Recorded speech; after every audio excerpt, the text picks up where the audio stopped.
The season is almost here. Media Day is Monday. So let's dive into the biggest questions and the expectations the Magic have to meet with Jason Beatty of the Orlando Sentinel today on Locked On Magic.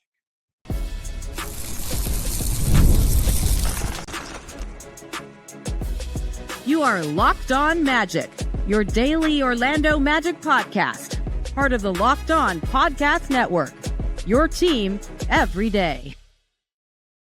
And you are indeed Locked On Magic. Today is September 25th. It will be September 26th, 2025. My name is Philip Rossman-Reich. I'm the senior writer over at OrlandoMagicDaily.com, credentialed member of the Orlando Magic media since the 2012 season.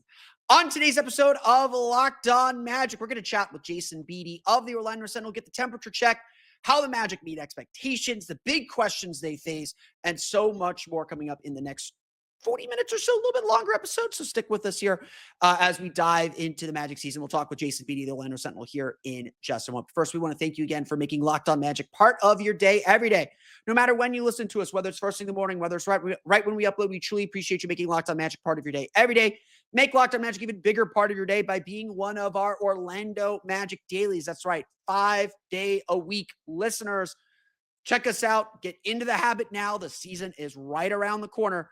Check us out wherever you download podcasts, all part of Locked On Podcast Network. It's your team every day. Today's episode of Locked On Magic is brought to you by FanDuel. Right now, new customers can bet just $5. And if your bet wins, you'll get $300 in bonus bets to use across the app. Download the app today. I don't want to take too much of your time. Let's dive right into it. Talk with Jason Beatty of the Orlando Sentinel.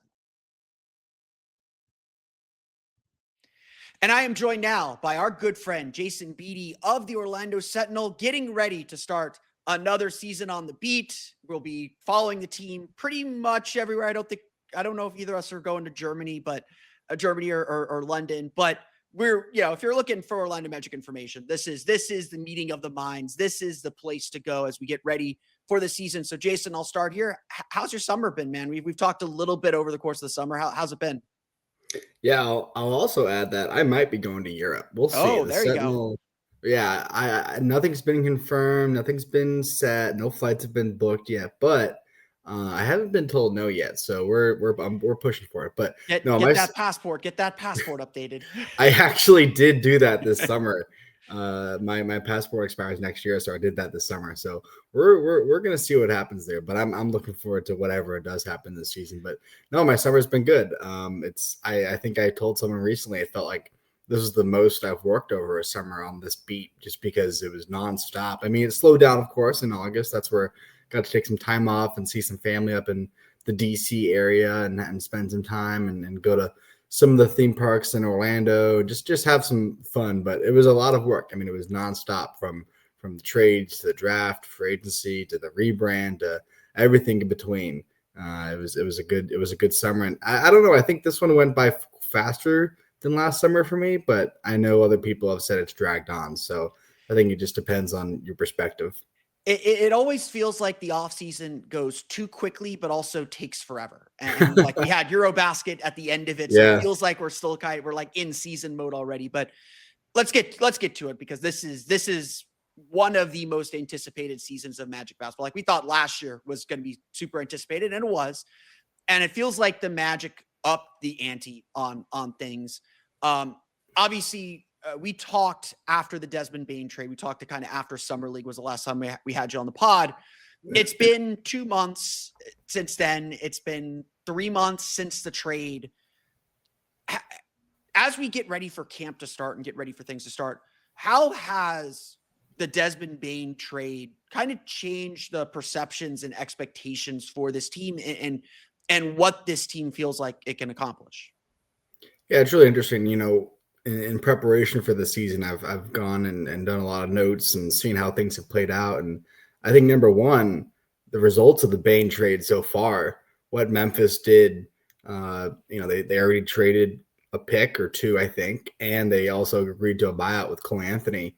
I think that just shows like everyone freaked out at first about the value and what the trade was. And there's still some future picks that, we have to see what plays out. But the fact that they're already moving pieces around from what they got back in that trade kind of says everything about what the Magic sent out and what the Magic got back. And Desmond Bane, I think he seems really amped up to be here. I mean, he was just on the Kevin O'Connor show talking about everything that's going on this season. And I think we've seen from different photos posted by the social media team that he's been in the gym as well with a bunch of guys that we've seen on social here and there. And, we've heard about, what Desmond's going to bring to this team. But I think as more time has passed and you've seen the rest of free agency play out, the rest of, roster construction play out, I think it's really exciting. I think there's an opportunity here that, by adding Desmond Bane, the Magic can really make some noise in the East. And I think, obviously there's no Jason Tatum, or at least we don't think for most of the season, and no Tyrese Halliburton.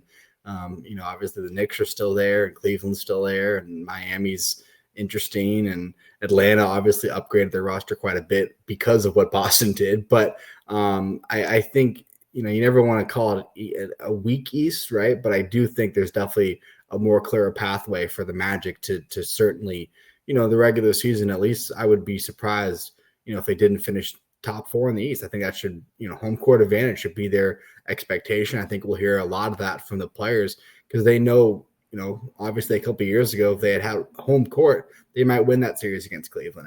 And, last year was a little bit of a different story with the injuries and whatnot, but presuming health, I think home court advantage should be the goal. And acquiring a player like Desmond Bane, adding a player like Tyus Jones, and everyone else, at least getting healthier in terms of Paolo and Franz and getting back to full health in that degree. It should be interesting to see what they can do on the court. We've always, and we'll talk to Jeff Weltman obviously on Monday during media day, but he's always been pretty guarded with how he views the team and talking about kind of this organic growth. Like he very much like kind of the belief that you don't set limits on your team. You don't kind of like put those expectations out there publicly, sets you up for failure, or you're underestimating your team in some way. That's just kind of how GMs talk. But this summer, he has been pretty open about this team's ambitions. I think it was on Sirius XM NBA radio during Summer League where he said, we're not here to win the East. We're here to win the NBA. Like it almost like skipping a step. And obviously like that's what you want someone who's working for your team to say and to believe. But with how much they've invested in this team, both the Desmond Bane trade, the Paolo extension now, the Franz extension, they're really not hiding from what they feel like they can do. How does that change how the Magic approach this season, or how we, the media, the fans, whoever, how they view this team as they begin this journey? And it's, 82 game journey.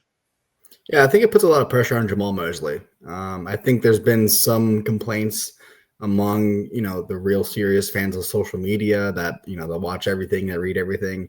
Maybe the casual fan might not be aware of some of the things, but I think the ones that really interact with us, they've had their complaints, and we've talked about the timeouts and certain teams go on certain runs at certain times, and rotations and things of that. Like there's been some things, but it hasn't been any too serious. But I think when you hear your president of basketball operations say this is win now mode, and then the front office and Jeff Weltman go out and back those words up, right? Because it's always easy to say the right things. It's always, the press conference is easy to win. But for him to say we're viewing this roster as a win now mode, and then actually go out and, shake things up. This is a big test for Jamal Mosley. And I think it's also a big test for Paolo Banchero because obviously, health was a big factor for what happened last season. But, there's so many people out there in the NBA world that don't either believe in him or don't really are aware of what he is and what he can do and how important he is for this team. But I think as the number one guy on this team, there's pressure for him to perform as well. So, I really think it's really going to, it's a long season, obviously, and there's going to be moments of frustration. And, but I do think the schedule is set up where they can really get off and running, 3 straight home games, couple division opponents. I mean, it's ramping up where, obviously they have to make that trip to Europe in January, but It seems like based off the moves they made, there's an opportunity, there's a pathway there. And the way this should be viewed is, okay, you've said the right things, you think you've done the right things. We don't know what's going to happen, but certainly this definitely feels like I don't want to say they're going for it, like it's not championship or bust, but the window is open, right? I don't think the window was open last year. Maybe it's just a crack open right now. Maybe it's a slither, but there's light coming through that window. And maybe next season or in the next 2 or 3 years, right? You talk about this extensions and players getting into their prime. I think it's, you don't want to put it all on youth. I think that's, a mistake that could be made because young teams are capable of having success. But at the same time, when you have 4 guys who are going to be making, $150 million next season, you talk about the aprons and the second apron specifically, like that window is open and it's not going to stay open very long. So certainly there should be high expectations. Yeah. And I think that's a really important thing to note as well, that, it's still a process. Like I'm a big believer that like you have to get some battle scars, and like the Magic have some scars. It's not like they're devoid of experience, but they haven't won a playoff series yet. And I think they haven't won a playoff game on the road. Yeah, exactly. I think I talked about this on the pod last time. Like we sort of went through, there's a checklist, right? They have to win a playoff series, you have to win on the road. And they haven't done that yet in 2 years under Jamal Mosley. And of course, last year with Boston, that was a different situation, but still that didn't happen. And there are fans and some in the media that expect them to go to the conference finals. And I'm over here like, wait a minute, conference finals, we're trying to get to the second round here. Like we want to see them get to the second round here. And, I think we'll hear a lot about that at media day. Like them not winning a series this season would be stunning, shocking, even if injuries do happen and God forbid, but certainly there should be expectations of them advancing the playoffs this year because of what they did this summer. I want to run by you like what my theory of success is for this season and get your takes on what a quote unquote successful season is. We're going to get to that coming up here in just a moment. Let's take a quick break for our conversation with Jason and tell you a quick word about our friends from Skims. When I found out Skims was making underwear for men, I was intrigued. I've heard so much about the quality from friends and family. Plus, Shea Gilgeous-Alexander looks good in them, so why can't I? So I had to give it a try. Let me tell you, it lives up to the hype. I've always had issues with underwear, fit, comfort, just finding the right style for me, something that moves with me and my ever-changing body. It's mostly expanding outward. Skims changed all that. Their men's line offers something for everyone, from boxer briefs to classic briefs, all designed with the perfect balance of comfort and style. I've tried several Skims, whether it's the boxer briefs, whether it's their normal briefs. I was not a boxer briefs or briefs person. I always wore traditional boxers, but when I tried Skims, I got hooked. They're perfect for my active lifestyle or my sedentary lifestyle, depending on the day. They move with me. They never lose their shape, and they stay in place all day. Whether I'm working out or just running errands, they're the most comfortable and reliable underwear I have ever owned. Plus, the lightweight material feels amazing, almost like you're wearing nothing at all. So shop Skims Men today at skims.com. Let them know we sent you. So after you place your order, select podcast in the survey and select my show, Locked On Magic, in the drop-down menu that follows. You will not regret it. Great product. Check it out again today, Skims Men's at skims.com.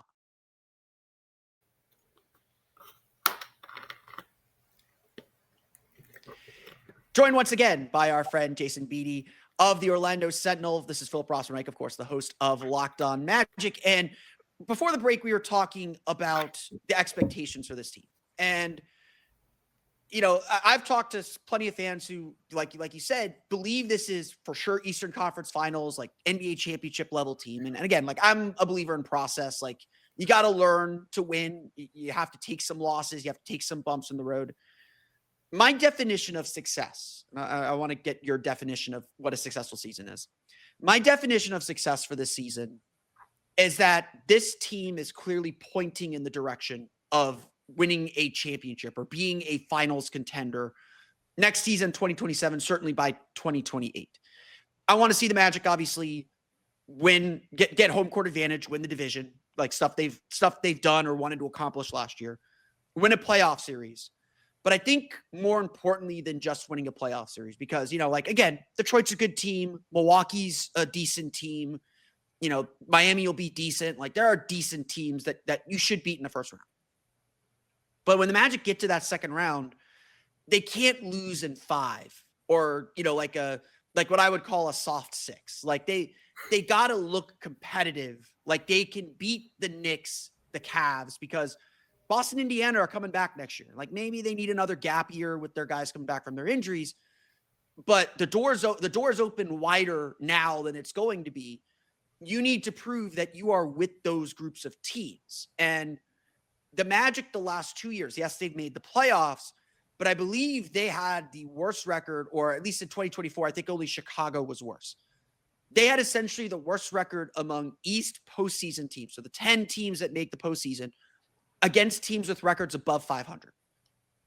And to me, that says, you've got to learn how to beat these good teams. And so success to me this season is about winning a playoff series and looking like the only thing you're missing from getting to the conference finals is experience, is just you just didn't know how to play a second round playoff series. Because, like, I'm sure you remember this too. Paolo said after game 7 against Cleveland, I don't know how I would have been able to play 2 more weeks. Like, it was just so exhausting. And there is something to that. Like, that series was exhausting. I'm curious, how would you define success for this season? Is it something along those lines?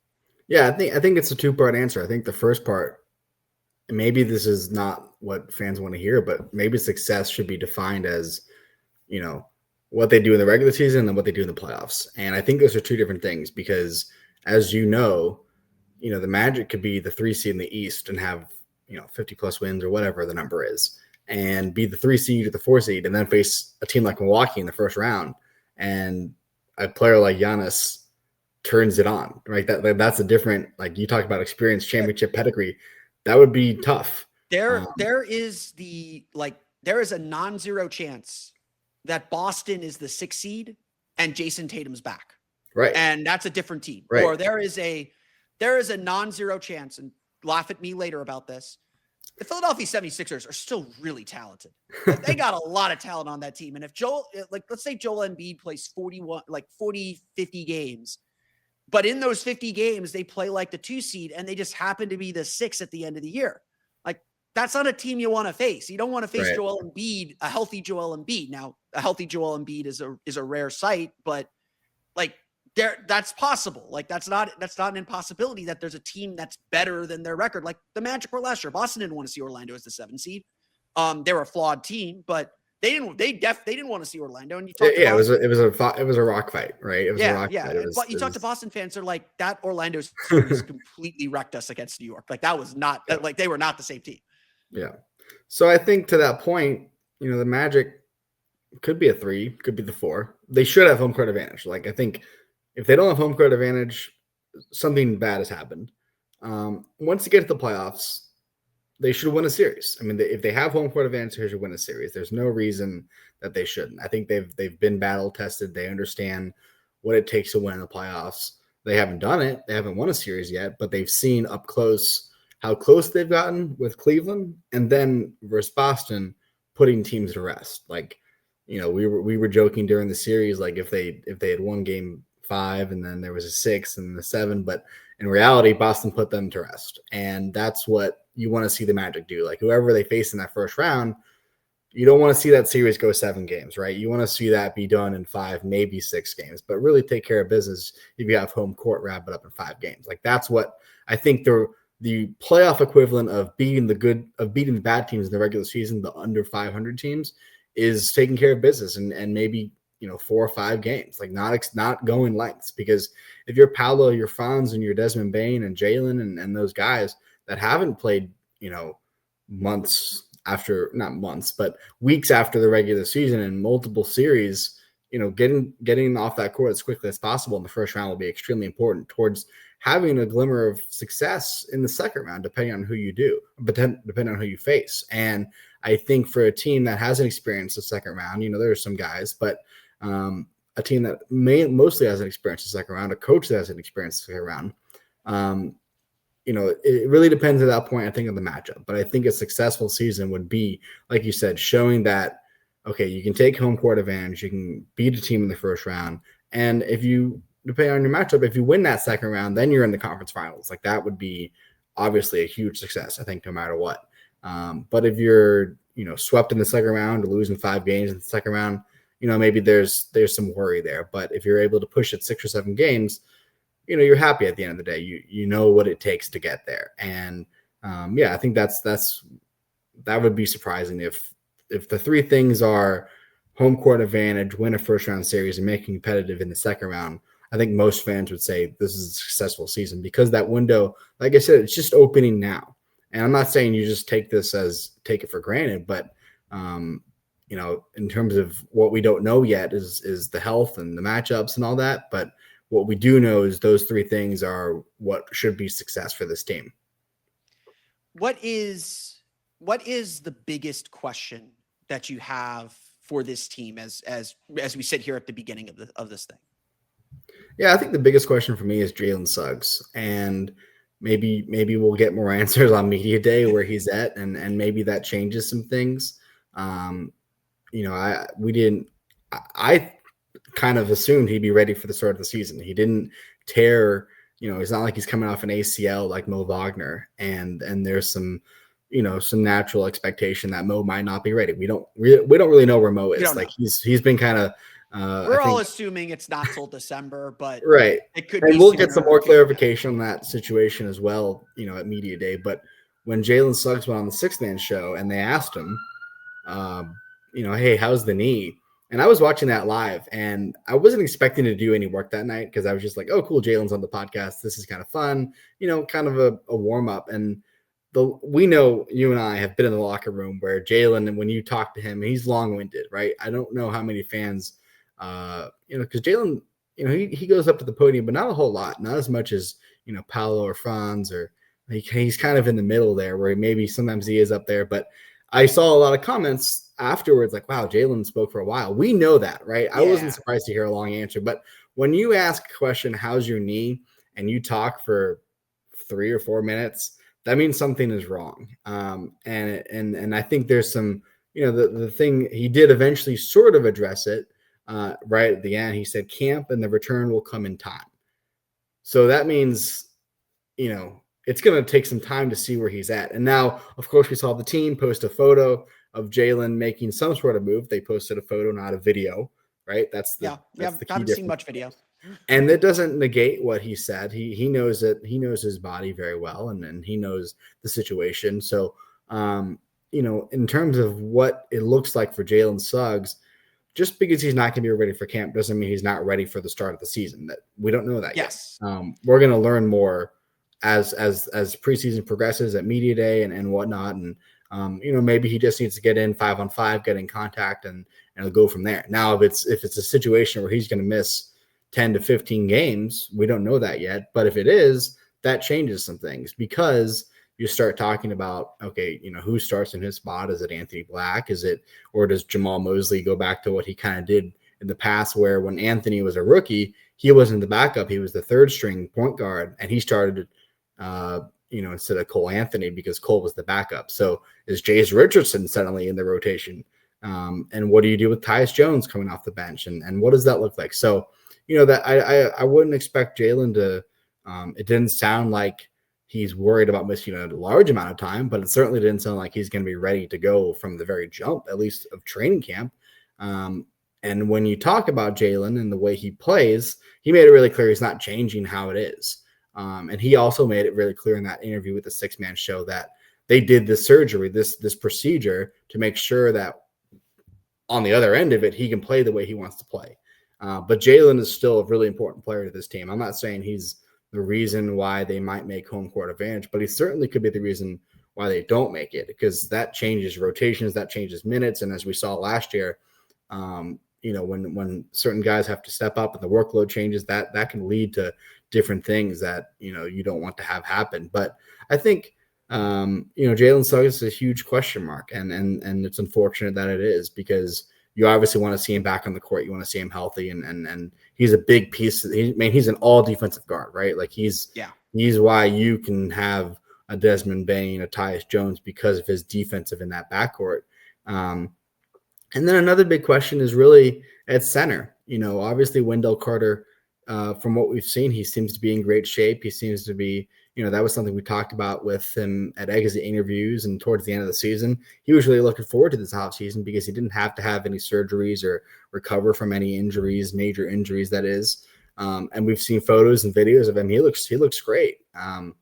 But we all know he also has dealt with foot and knee injuries, not necessarily serious ones, but ones that force you to miss 10, 15, 20 games. And when you look at Mo Wagner, again, we're going to get clarification on what his status is, potentially not being ready for the start of the year as he recovers from his ACL. He has to go through those same stages of contact and whatnot. And then you talk about Goga Bitadze. It's a center where it's like a three-headed monster where they can all do something a little bit different, but you really want some clarity there. And I think those are the two factors. Those are the two things that I'm curious about. And those are the two question marks that I have for this team. Yeah, I think those are both fair questions. I mean, I think obviously, like, you look at the starting lineup, three guys are pretty locked in stone. Like, you feel very comfortable with Paolo, Franz, and Desmond Bane. Right. And as the Magic morph or figure out what comes next, like, a lot of it is riding on this idea that Jalen Suggs can be the quote unquote point guard, and they can do this point guard by committee thing, this point guard by committee thing that they're trying to do. And as good as Anthony Black is, as good as Tyus Jones can be, as good as Jace Richardson might be, none of them do all the things that Jalen Suggs does. And I do especially think, a healthy Jalen Suggs. Yeah. Like the shooting and the defense, like no one else on the roster does that. Now, maybe Anthony Black's taken a leap that we don't know. Like Magic still seem very, very excited about Anthony Black. That I think is like a central question, and why it's fair for the Magic to be cautious with Jalen Suggs, because he's so important. And on top of that as well, like, look, we've seen the videos, or seen the photos. He's not wearing any knee padding or any brace on that knee, which I think is a good sign. He's been on the court. It's not like it was like, oh, they just sprung him on the court. We've seen him on the court. I think even around the draft, he was like, I don't know if he was jumping when we saw him during the draft, but he was trying, he was doing things. He was like doing things. He was active. So it may just be a matter of conditioning and clearing him for contact, which could happen in camp. And look, if he misses the first couple days of camp or misses that first preseason game, don't think that's the end of the world. Like, it's training camp is 3 weeks, training camp and preseason are 3 weeks. He's got time to clear all those hurdles and be ready for the regular season. So I don't think it's quite time for panic, but it is a big question because just like Wendell Carter, Jalen Suggs has this injury history that he has to escape. And I think that's a big piece of the puzzle.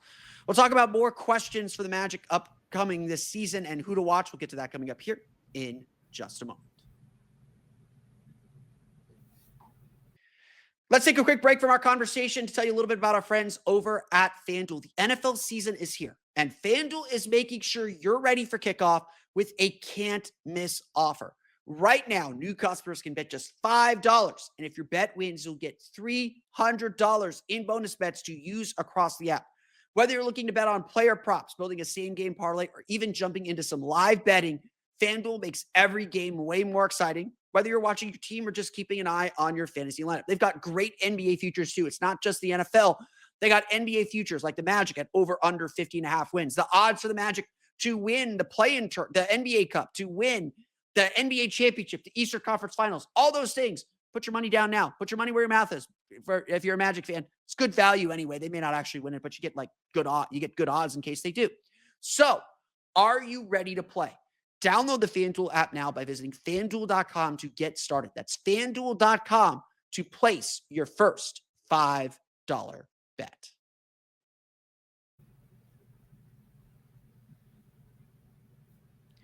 Once again, I am joined by our friend Jason Beatty of the Orlando Sentinel, talking about the Magic's upcoming season. We talked about some of the big questions. Obviously, the Jalen Suggs injury.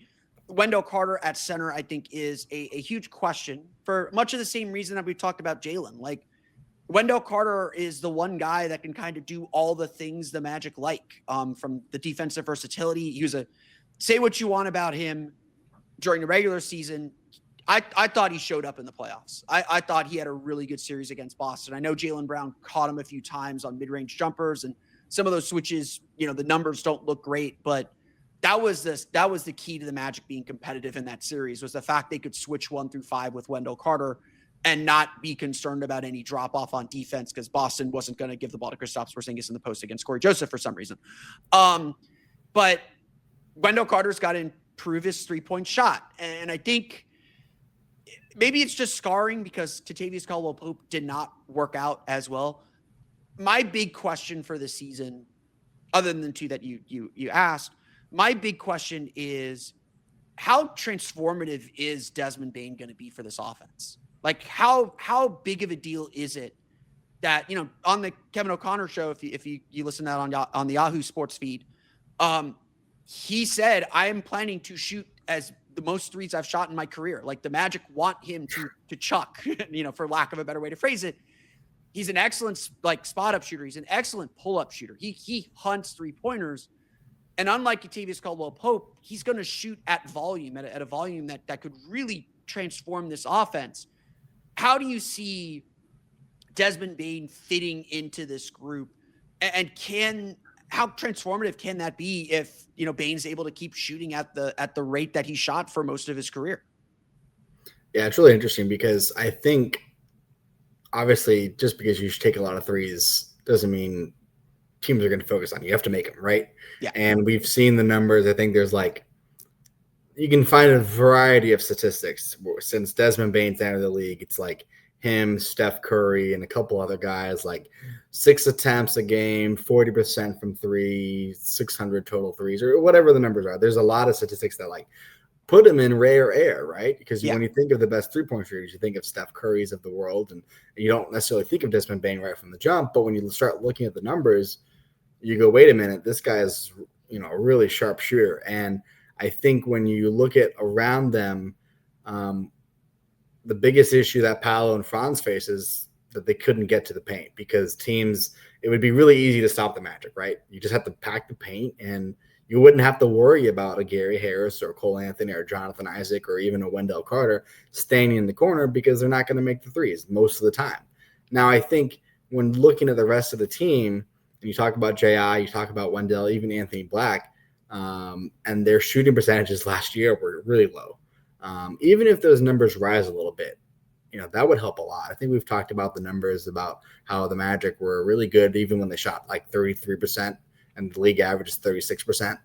I think when you add in a player like Desmond Bane, where defenses have to focus on him, that really could change things. I think a lot of the attention is still going to be on Paolo and Franz because of their explosiveness. But I think now, for the first time, you're going to have a true double-edged sword, where if you commit too much to Paolo and Franz, Desmond can actually hurt you. And you didn't have that with KCP, especially because, number one, he's never really been a high-volume shooter. What hurt the Magic last year was his percentage dropped, his accuracy fell.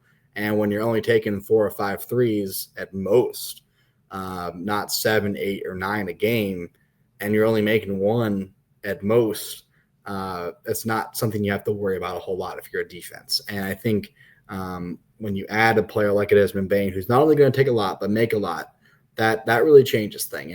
And I think I think you've written it yourself multiple times. Desmond was not only brought in to make and take threes. He's also going to have the ball in his hands a lot, which I think relieves a lot of the pressure for Paolo and Franz. Obviously this offense is still going to run through your main guys, but I think for Desmond to have the ability, as we saw in Memphis when John Morant went down, for Desmond to run the offense and take control of the ball, and also hit at an accurate rate from 3, depending on what happens with Jalen Suggs' health. When Jalen does return, to have those two guys, because we kind of saw Jalen, he was taking quite a bit. I mean, he was at 7 or 8 threes a game. Obviously, there's only one basketball and 5 guys on the court. But when you have both those guys out there with Jalen, with Paolo and Franz, the cutting is going to be really fun to watch. Those guys cut into the basket, and I think it's going to be interesting to see. They say they say they want to play at pace. We've talked about how Paolo kind of likes a little bit of a slower game, but I think this is going to change things quite a bit on offense. And when you add a couple offensive-minded coaches, what that's going to look like for this team. I'm excited to watch it. I think obviously defense is still going to be their bread and butter and their identity, but to actually have scoring threats from beyond the arc is something that Paolo and Franz haven't really had outside of, some different stretches throughout the years with Gary and whatnot. But really adding Desmond Bane should change the calculus quite a bit. I think the biggest way that Desmond is going to change things is the Magic just haven't had a guy really since Terrence Ross, maybe, and Terrence Ross is a different player, who's going to take 10, 11, 12 threes and make 6 or 7 of them. And that's going to happen multiple times during the course of a season. Like that's kind of, and clearly we're very excited about this idea. It's been 30 plus minutes of the show already. And I don't think we've talked enough about kind of the central question. Like, everything's dancing around this. And we've hinted and poked at it a little bit throughout the course of the episode, but as important as adding Desmond Bane is and all these other pieces, everything still revolves around Paolo and Franz. Like, they are the stars. And in this league, you go as far as your stars can take you. And very clearly, like, the Magic saw that they can take them pretty far. Like, I think all of us would agree Paolo and Franz looked really good in the playoff series against Boston. What are your expectations there, or what do you expect to see Paolo and Franz take their game to this season? Where are they going to kind of add to their games this season? I really think pending health, number one, both of them always pending health. Yeah, always pending health, right? But I think both of them should be all-stars. In terms of all NBA, that's a little bit difficult because, the voting and whatnot, and it's not, I think the all-star is still a big deal, but obviously all NBA is kind of what you want to, especially Paolo going into his extension to earn some extra money. Franz missed out on that, but had he been healthy, who knows what would have happened. But they should both be at an all NBA level. And I think Paolo, especially, going through that experience last year, he understands that now the game could be taken away from him in an instant. And, I was in Cleveland the morning that they announced, or I guess the night they announced, and then the next morning at shoot around, and it was somber. I mean, when we learned that he was going to be missing the amount of time he was missing, the way he talked to us, it was you would have thought it was done for the whole year. The fact that he was even able to return, it impacted him, right? So I think when you go through an experience like that, not like he didn't take care of his body before, obviously he does.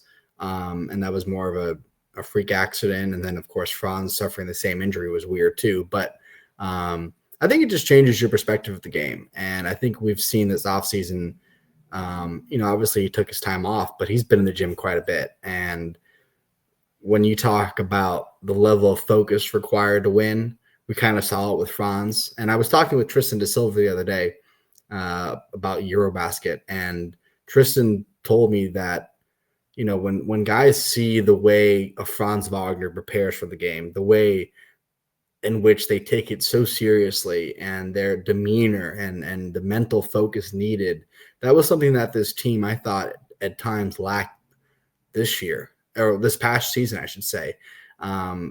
Especially towards the end of the year when they eventually did find it, but it was lacking. And I think Paolo and Franz are the ones who drive that. And when you talk about, the fact that they were the first two players to average 20 plus points since Penny and Shaq. And I think those numbers, they should have like that.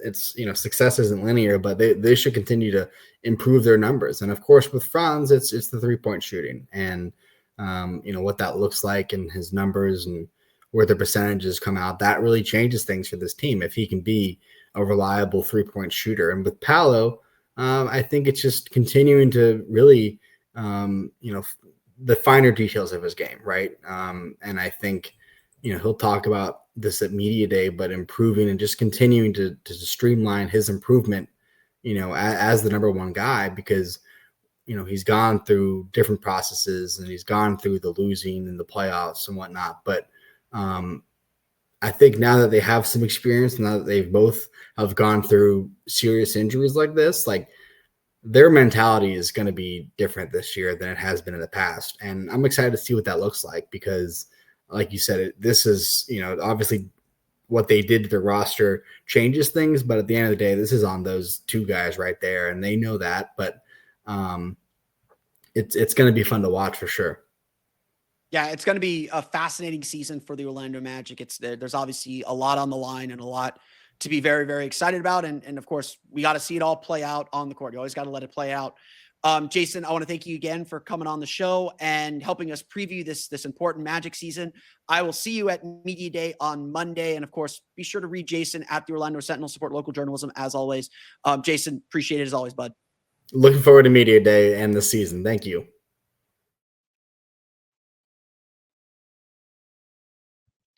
I want to thank Jason once again for hopping on the show. Always a good friend of the show, good friend of the pod. Talk at least 2 or 3 times a year just to get a temperature check of where the Magic are. We're the two kind of big daily beat writers on the beat for the Magic. So if anyone knows anything about the Magic, it's probably going to be between the two of us.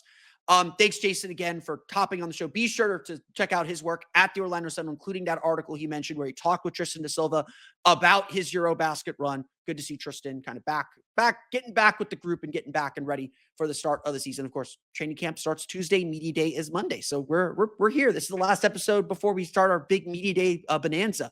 So lots and lots of fun coming up next week.